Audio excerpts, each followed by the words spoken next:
Hello guys, कैसे हैं आप लोग and welcome again to your channel Metro Zindagi, and today I thought to tell you about the world's busiest metro station, that is Moscow's metro station. And do you know what? Moscow metro station was built in 1935 और यहाँ का एक एक architecture demonstrate करता है the power and purpose of the state.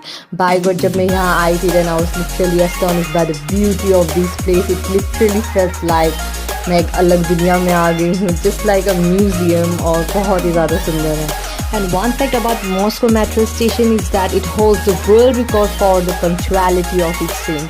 So आपको मालूम चल ही रहा होगा रशियंस कितने ज़्यादा पंक्चुअल रहते हैं अपने काम को लेके, and that is literally so good.